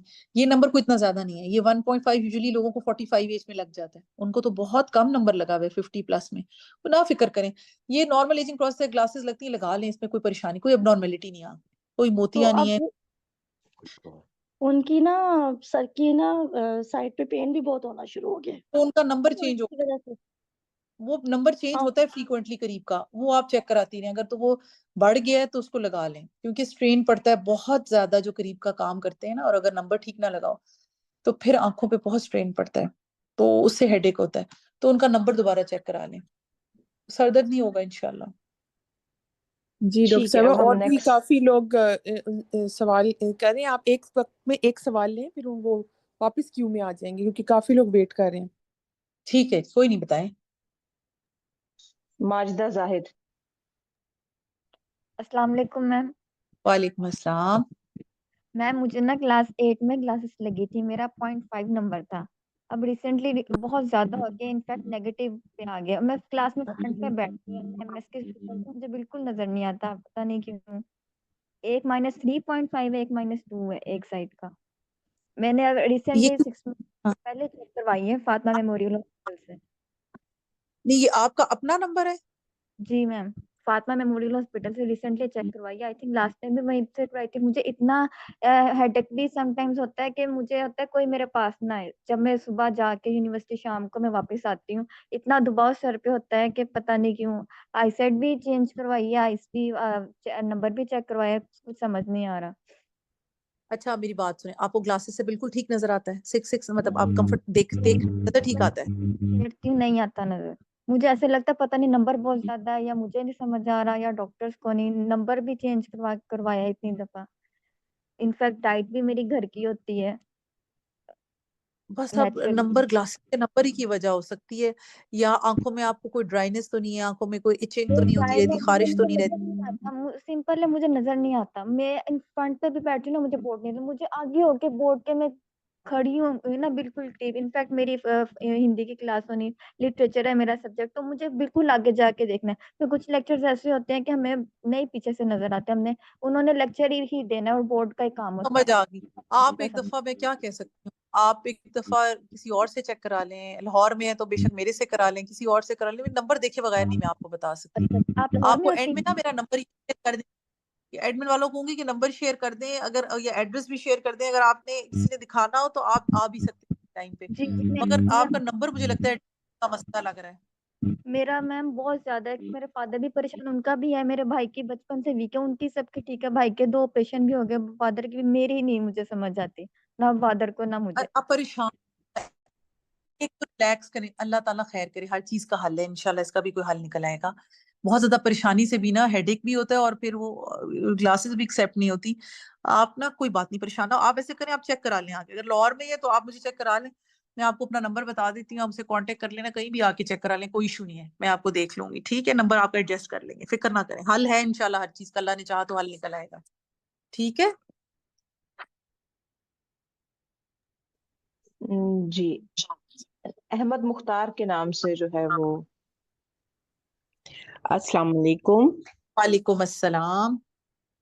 जी, मुझे अपनी वालिदा के लिए पूछना था कि उनको काला मोती आया है और उनके सफ़ेद मोतिये का भी दोनों आँखों का ऑपरेशन हो चुका है। अब कुछ अरसे से उनकी आँखें झपकने लग गई हैं, एक आँख ज़्यादा झपकती है, जिससे उन्हें बहुत ज़्यादा उलझन होती है। यानी ब्लिंक करती है एक आँख उनकी। अच्छा, और एक आंख ब्लिंक करती है और ज्यादा करती है। उनको आंखों में जो कतरे कौन से डाल रही हैं? और अ, ये जो काले मोतिये के लिए दिए एक कतरा डाल रही हैं, 2 ड्रॉप्स डाल रही हैं, 3 डाल रही हैं, कितने? 3 जी 3 डाल रही हैं। एक मॉर्निंग के लिए डॉक्टर ने दी है, मुल्तान में है डॉक्टर, उनसे कंसल्ट पर की है। शाम होंगे, एक रात को होंगे, 2 सुबह शाम होंगे और एक रात का होगा। जी, जी, बिल्कुल ऐसे है। अच्छा, अब ऐसे है कि उनको ना काले मोती के जो ड्रॉप्स होते हैं ना, उनसे आंखों में अक्सर एलर्जी वगैरह हो जाती है और ड्राइनेस हो जाती है। उसके साथ उनको कोई सिस्टेन या आर्टिफिशियल टीयर ड्रॉप जरूर डालें, और उससे क्या होता है कि वो लुब्रिकेंट है, तो ये सारी चीजें ना आंखों को ड्राई भी करती हैं, काले मोती के ड्रॉप्स। तो आप बेशक लिख लें, या तो सिस्टेन या आईल्यूब, कोई से भी आर्टिफिशियल टीयर्स उनको कहें, दिन में 4 to 6 टाइम्स डालें, तो वो कंफर्टेबल हो जाएंगी इंशाल्लाह। इंशाल्लाह जी, बहुत हाँ, शुक्रिया, अब जज़ाकल्लाह वो खैर। डालें। और हाँ, मैं अल्लाह खैर। अपने लिए आपसे हाँ जी, कोई मसला नहीं, अल्लाह खैर करे, ठीक हो जाएंगे इंशाल्लाह। साइमा अपना माइक अनम्यूट कीजिए। अस्सलाम वालेकुम। वालेकुम अस्सलाम। मेरे ना अपने बच्चों के मतलब मैंने पूछना था, उनको ये जो हेरिटेज क्या होता है ना, विरासत से मिलती है, उनको उनकी नज़र वीक है। आप वो कह रही थी वो अंधरात प्रेशर भी चेक होता है। ये जब मैं डॉक्टर के पास लेके जाती हूँ तो वो सिर्फ वैसे ही चेक करते हैं इनकी, मतलब लगा के कितनी आई साइड है इनकी वीक है, और ये बस प्रेशर वगैरह तो वो कुछ नहीं करते। और नहीं वो तो जो उनका ड्राइनेस है वो भी हाँ, है, और एलर्जी भी है, आँखें वो मलता भी मेरा बेटा बहुत है, और जो आईलिड के ऊपर पता है खुश्की सी होती है वाइट वाइट, वो भी आ जाती है उसको, और उसकी अच्छा तकरीबन 3.25 है उसकी जो पॉइंट है ना माइनस में, उसकी नज़र वीक है। अच्छा, मुझे ये बताएं कि ग्लासेस के साथ उसको ठीक नजर आता है? हाँ जी, ग्लासेस के साथ वो बिल्कुल ठीक होता है। तो अल्हम्दुलिल्लाह, तो ये तो बहुत अच्छी बात है। जो एलर्जी है ना, उसके लिए आप ऐसा करें कि आप बेशक लिख लें, एक ना एलर्जी के ड्रॉप्स आए हुए हैं आजकल, टॉपिकल हैं, ओलोपैड डीएस, या ऑक्यूडीन ले लें, या ओलोपैड डीएस ले लें, सुबह शाम डालने होते हैं। मगर आर्टिफिशियल टीयर जरूर डालें साथ। आईल्यूब ले लें या फिर सिस्टेन ले लें, इनका कोई नुकसान नहीं है, इनमें ना स्टीरॉयड होते हैं ना एंटीबायोटिक्स होते हैं। ये लुब्रिकेंट है, आप बेशक इसको 2 3 4 महीने भी डालते रहें। एक तो लुब्रिकेंट उस बच्चों को जरूर दें, दूसरा ना एलर्जी के ड्रॉप्स हैं जिनमें स्टीरॉयड नहीं होता, जैसे ओलोपैड डीएस है या फिर ऑक्यूडीन है, ये सिर्फ सुबह शाम डालने होते हैं, वंस अ डे भी डालें तो फाइन। तो आप बस ये 2 डालें, मुझे उम्मीद है कि ठीक हो जाएंगे अगर इनको अच्छा नजर आ रहा है ग्लासेस के साथ। और बच्चों को रब नहीं करने दें उन्हें, कि अगर आपको खारिश होती है या इचिंग होती है मुझे बताएं, आप उसी वक्त आर्टिफिशियल टीयर्स डालें। आर्टिफिशियल टीयर्स तो आप दिन में 10 दफा भी डालें, उनका कोई नुकसान नहीं, बट नहीं, आंखों वो को उसके नाम अगर आप मेंशन कर दें और अपना कॉन्टेक्ट नंबर भी, ये ना हमारा तो वो है ना। एंड कोई मसला नहीं, मेरा ये ना एंड में जो आपकी एडमिन वाले उनको कहूंगी मेरा नंबर और मेरा एड्रेस वगैरह आपके सबसे शेयर कर लेंगे, ठीक है? जी डॉक्टर साहिबा, आपका तो अभी अच्छा, चैट में भी शेयर कर दिया गया और इंशाल्लाह हम ग्रुप में भी शेयर कर देंगे। हाँ ठीक है, किसी को कोई मसला, you are most welcome any time.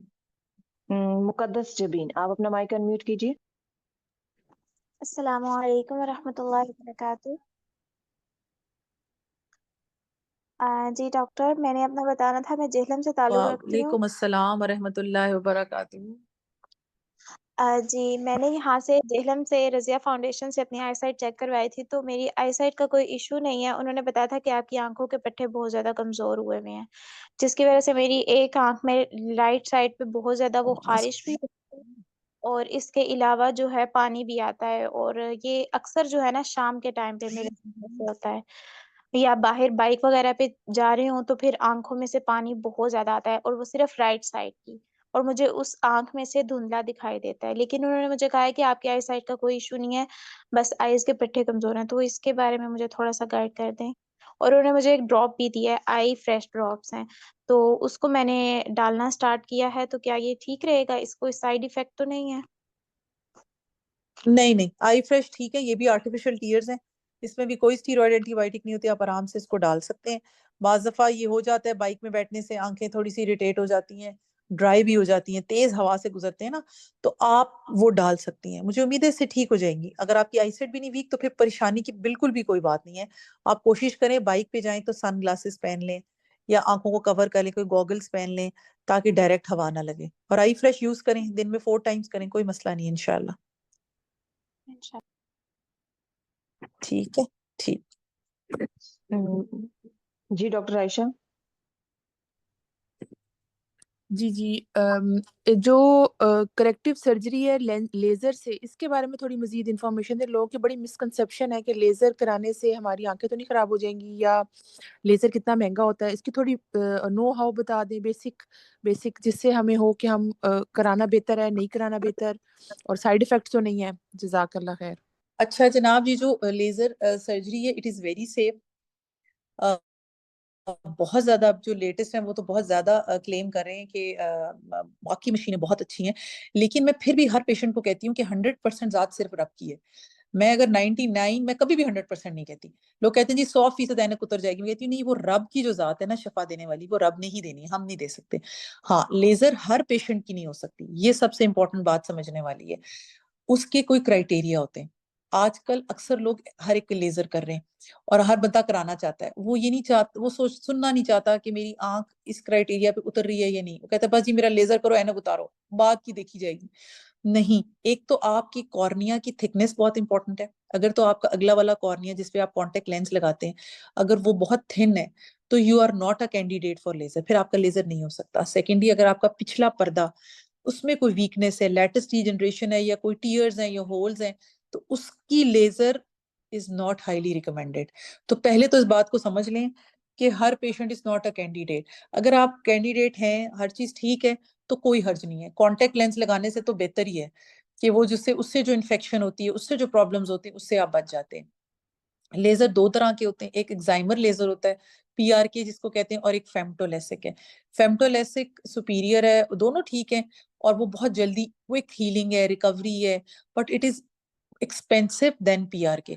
आप पीआरके भी करा लें, उसके हाफ चार्ज उसके डबल होते हैं, दोनों फाइन, लेकिन पीआरके में ना हीलिंग स्लो होती है, 5-6 दिन मतलब आपको पेन होती है और फिर ऐसा ऐसा ठीक हो जाते हैं। तो फाइन, दोनों ठीक है, लेकिन सबसे पहले इंपॉर्टेंट है कि आप उस क्राइटेरिया पे उतरते हैं तो फिर you can go for it. और तीसरी जो सबसे इंपॉर्टेंट बात है कि बच्चों का नहीं करते। अब मेरे पास एक पेशेंट, मतलब होता क्या है, होता ये है कि एज के साथ जो नंबर बढ़ रहा होता है, जब तक कि वो नंबर रुक नहीं जाता आपने लेजर नहीं कराना। कुछ बच्चों का 19 साल की उम्र तक नंबर रुक जाता है, तो उसका क्राइटेरिया ये कि अगर 1 साल तक बच्चे का नंबर नहीं बढ़ा, इसका मतलब है कि उसका नंबर स्टेबल हो गया है। आप बेशक 2 साल देख लें, अगर बिल्कुल नंबर स्टेबल है, बिल्कुल चेंज हुआ, इट मीन्स कि आगे भी नहीं बढ़ेगा। हाँ, जिसका हर 2-3 महीने बाद नंबर चेंज हो रहा है, 6 महीने बाद, तो फिर आपने उसका लेजर नहीं कराना अनलेस के नंबर उसका रुक जाए। और जब रुक गया तो फिर आप करा लें, कोई हर्ज नहीं है उसका। Patients are very comfortable. हाँ, बहुत छोटे बच्चों का नहीं। मेरे पास एक पेशेंट आई थी, डॉक्टर है वो, अमेरिका में ट्रेनिंग करने गई थी, अभी गई है, तो वो उसका नंबर जब मैंने चेक किया तो -3। तो मैंने कहा आपने लेजर नहीं कराया? कहती है मेरे साथ वो उस बेचारी ने कहीं 14 ईयर्स में उसका किसी ने लेजर कर दिया था। अब 14 साल की उम्र में तो लेजर कभी भी नहीं करते, क्योंकि 18, 19, 20, अक्सर 20-21 तक नंबर बढ़ता रहता है। तो उस वक्त तो लेजर उसका हो गया, उसके बाद उसका जो रेगुलर नंबर बढ़ना था वो बढ़ा, तो अब वो -3 का लगाती है और वो दोबारा लेजर भी नहीं करा सकती। तो इम्पोर्टेंट ये है कि आपका नंबर स्टैटिक हो चुका हो, फिर आपने बच्चे का लेजर कराना है। इसमें कोई जल्दी नहीं करनी, रश नहीं करना कि बस फौरन करा दें। ठीक है, और किसी ने कुछ पूछना हो तो प्लीज बताएं। फिजा नियाज। अस्सलाम वालेकुम। वालेकुम अस्सलाम। डॉक्टर साहबा, मेरे दो छोटे छोटे सवाल आते हैं। एक जी तो ये जी। कि मेरी जो है ना वो 10 मंथ्स की है, तो वो हम्म। आंखें बहुत ज्यादा बनती हैं। तो कभी कभी जो है ना वो नॉर्मल लगता है और कभी नॉर्मल लगता है कि बहुत ज्यादा जो है ना वो है। तो क्या किसी को चेक करवाने की जरूरत है इसको? आप बेशक चेक करा लें, जरूर दिखा लें। आर्टिफिशियल टीयर्स डाल लें, आई ल्यूब डाल लें दिन में 2-3 दफा। बाज दफा ड्राइनेस हो रही होती है, आजकल हीटर भी लगे हुए हैं ना, तो आंखें हम्म। बहुत ड्राई हो जाती हैं। और फिर हमने इन्वर्टर्स बहुत लगाए हुए हैं, वो डायरेक्ट गर्म हवा आंखों को देते हैं। तो आप टीयर्स डालें, आर्टिफिशियल टीयर्स डालें। अगर आंखों में कोई डिस्चार्ज नहीं है, कोई रेडनेस नहीं हो रही, तो वैसे भी हो सकता है हल्की सी ड्राइनेस हो रही हो, तो आप आर्टिफिशियल टीयर्स डाल लें, कोई से भी ले लें, आई ल्यूब ले लें, 2 दफा डाल लें, 3 दफा। अगर उसके बावजूद भी मलती है फिर आप जरूर चेक करें। कितने ड्रॉप्स डालेंगे? एक drop eight one time, 3 times a day कर लें। ठीक है। और मेरी वालदा जो है उनकी आंख में सफेद मोती है, तो क्या उनके लिए कोई सर्जरी आप रिकमेंड करेंगे या फिर? सफेद मोती के लिए तो दुनिया में ना बहुत रिसर्च हो रही है कि कोई ऐसे ड्रॉप्स बन जाए जिससे ये सफेद मोती आंख के अंदर ही घुल जाए या वो एब्जॉर्ब हो जाए, मगर अभी ऐसे कोई ड्रॉप्स नहीं बने। अगर सफेद मोतिया हो गया तो उसकी दुनिया में एक ही ट्रीटमेंट है, दैट इज सर्जरी। तो उसकी इनकी सर्जरी करानी पड़ेगी और विद इंट्राओकुलर लेंस इम्प्लांटेशन। फिर आप उसके अंदर कैटरेक्ट निकाल के हम लेंस डाल देते हैं, पेशेंट बेहतरीन होता है माशाल्लाह, बहुत अच्छी नजर हो जाती है अल्हम्दुलिल्लाह। जज़ाकल्लाह। भैया की समीना के नाम से हैंड रेज, समीना। जी जी। अस्सलाम वालेकुम। वालेकुम अस्सलाम। डॉक्टर साहबा, मुझे अपने बेटे के हवाले से बात करनी थी कि 12 इयर्स ओल्ड बेटा है और उसने अभी तकरीबन 3 मंथ हुए हैं उसको ऐनक लगी है। यहाँ अबूजेबी में जो रेंज है वो 6/6 की रेंज से चेकअप होता है, तो बिल्कुल स्टार्टिंग पे है -0.50 है, एक आंख की भी दूसरी की भी, और सिलिंड्रिकल जो है वो -0.25 तो क्या इसकी ये अभी यहाँ ही से सेट हो सकती है? हाँ हाँ बिल्कुल। उस एज क्या बताइए आपने बेटे की? जी 12 इयर्स है। हाँ तो ये बहुत थोड़ा नंबर है। जी जी।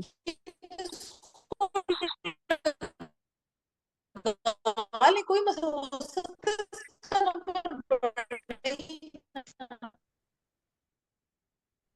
सॉरी आपकी आवाज 12 कट इयर्स रही तक है। अगर -0.5 ज्यादा नंबर बढ़ता है अर्ली एजेस में, जब बच्चों जी लड़के। हाँ मैं कह रही हूँ कि कोई मसला नहीं है, बहुत थोड़ा नंबर, कोई इशू नहीं है। आराम से इसका जो नंबर है, बहुत लेस लाइकली चांस है कि बढ़े। इंशाल्लाह नहीं बढ़ेगा इसका नंबर, बहुत थोड़ा नंबर है, आराम से लगाएं और होपफुली नहीं बढ़ेगा। और ये इतना थोड़ा नंबर है जी कि कभी नहीं भी लगाएगा ना फंक्शंस पे, इसको बच्चे अगर कॉन्शियस होते हैं तो कोई इशू नहीं है, इसको नजर भी आएगा। इसकी 6/9 विजन होगी जी बगैर ग्लासेस के। जी। और आपने जिस तरह बताया है तो अभी मुझे आफ्टर ये यानी 4 मंथ हो गया ना, तो अब चेकअप करवा लेना चाहिए इसका। हाँ जरूर जरूर करा लें, 3 to 4 मंथ्स के बाद छोटे बच्चों का इनको जरूर होना चाहिए, ताकि अगर नंबर में कोई चेंज आया है तो फिर हम तो उसको टाइमली लगा लिया, चेंज कर लिया जाए। राबेल, राबेल अपना माइक अनम्यूट कीजिए।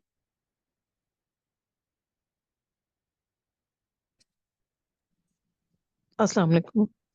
वालेकुम अस्सलाम। जी मैम, मेरा ये इशू था कि मेरा काफ़ी सालों से ना मेरी आइज़ का मसला चल रहा था, ये कि मुझे बहुत ज़्यादा पेन होती थी सर में भी और इस तरह आंखों में भी, इचिंग भी बहुत ज़्यादा होती थी और साथ में ना पानी बहुत निकलता था। तो 6-7 साल पहले तो मैं यूँ डॉक्टर के पास गई, तो वहाँ पे उन्होंने मुझे ड्रॉप्स वगैरह दिए, ये पट्ठों का इशू कहा कि आपकी आइज़ के ना पट्ठों मतलब पेन है और उनमें ना वर्म आ गया। तो फिर उन्होंने ड्रॉप्स वगैरह दिए, लेकिन मैं वही वाली बात, जब आपने कहा कि ग्लासेस लाने लगाने से हम लोग हेजिटेट फील कर रहे होते हैं कि ना लगाऊं, मेरा भी ये इशू चलता रहा। लेकिन अब पिछले साल से मैं तो वही बहुत अरसे से टीचिंग भी कर रही हूँ, अपना साथ साथ स्टडी भी। तो टीचिंग के दौरान अभी 2 साल पहले मुझे ज़्यादा फिर फील होना शुरू हो गया, लेकिन मैं फिर भी चेकअप के लिए नहीं गई। अभी पिछले 10 दिन पहले मैं गई हूँ, तो हॉस्पिटल वहाँ पे मुझे फील नहीं हुआ कि उन्होंने मुझे अच्छा चेक नहीं किया। फिर मैं अगेन किसी और हॉस्पिटल में गई हूँ, वहां पे उन्होंने मुझे चेकअप किया, तो अब उन्होंने मुझे ग्लासेस लगा दी हैं, मतलब मुझे नजदीक से नजर नहीं आ रहा। हाँ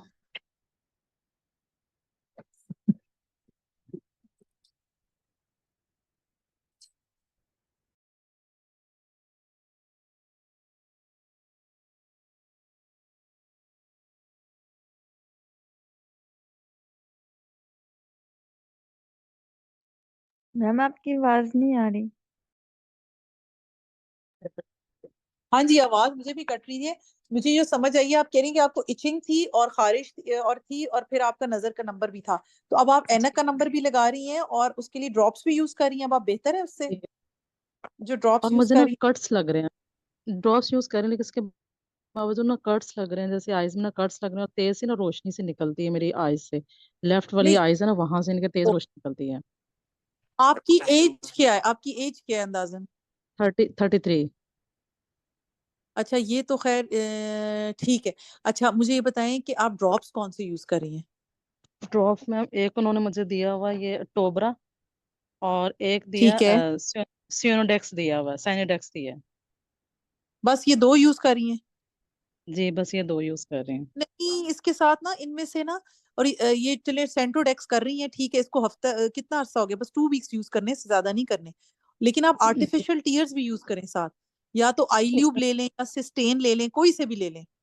जी लेकिन तो उसका आपको ना ड्राइनेस की वजह से कट्स फील हो रहे हैं, आंखें ड्राई हो रही हैं बहुत ज्यादा आपकी, तो आप आर्टिफिशियल टीयर्स डालें और कम से कम 6 टाइम्स डालें। आप बेशक लिख लें, आईल्यूब आई ड्रॉप्स लिख लें 6 टाइम्स अ डे, और वाइजोल आई जेल, ये दोनों करें। आपकी ना बहुत ज्यादा ड्राइनेस हो रही है, वरना ये कट्स की फीलिंग तब आती है जब बहुत ड्राई हो रही होती है आंखें। तो ये जो ड्रॉप्स एक आप ये 2 वीक्स जी पूरे करके बंद कर देने, मगर आर्टिफिशियल टीयर्स चलते रहेंगे आपके। जी ये दिन में कितने दफा यूज करूं? तो ये 6 टाइम्स करने, आईल्यूब या सिस्टेन जो भी मिल जाए, और जो वाइजोल आई जेल है वो दिन में 3 दफा। ये मैम आप लिख देंगी, आप ये भी जैसे आपने चलिए लिखा है? आप, हाँ आप मुझे, चलें ठीक है, मैं आपको मैसेज भी कर देते हैं जी इंशाल्लाह। ठीक। आप चैट में चेक कीजिए, मैसेज कर दिया गया है। अंसा जेब। जी अस्सलाम वालेकुम, असना जेब।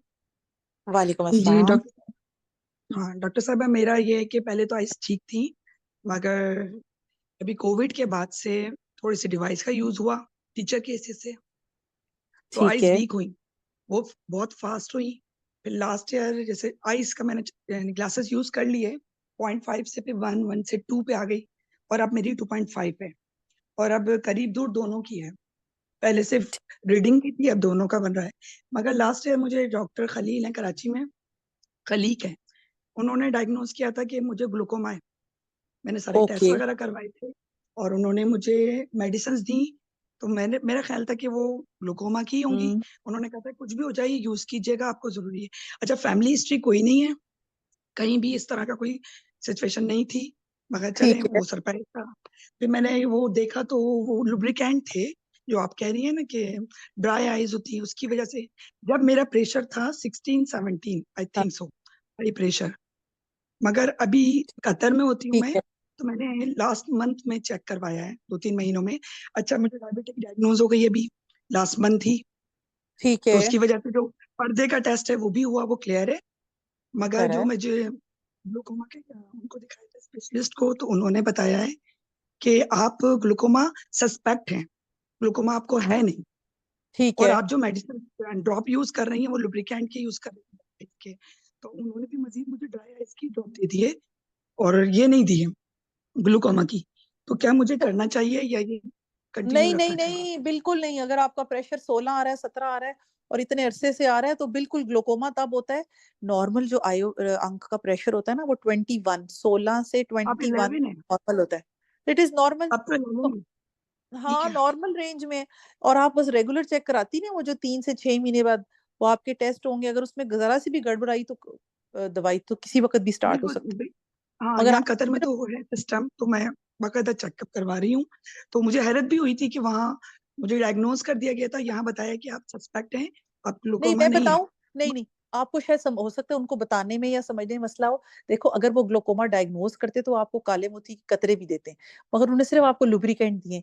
उनको उनको भी ये पता था कि आप ग्लोकोमा सस्पेक्ट हैं। हो सकता है उन्होंने सस्पेक्ट का वर्ड ना बोला हो, या कम्युनिकेट ना सही किया हो, लेकिन उन्होंने भी आपको सही ट्रीट किया है। कि आपको जो ग्लूकोमा सस्पेक्ट होते हैं ना, उनके लिए हम सिर्फ लुब्रिकेंट ही देते हैं, कि खुदा ना खासा जिस वक्त ग्लूकोमा हो गया फिर दवाई देंगे, जब है ही नहीं तो क्या जरूरत है ग्लूकोमा की दवाई देने की। तो अब आपको अल्लाह का शुक्र है, कोई मिस मैनेजमेंट नहीं हुई, कोई मिस ट्रीटमेंट नहीं हुई, आपकी ठीक हुई है। हाँ, बताने में शायद प्रॉब्लम हुई है कि उन्होंने आपको आप ग्लूकोमा समझ के की दवाई समझती रही है, वो थे लुब्रिकेंट। पर शुक्र है इसमें कोई नुकसान नहीं हुआ आपको, ये ठीक दवाई दी है उन्होंने।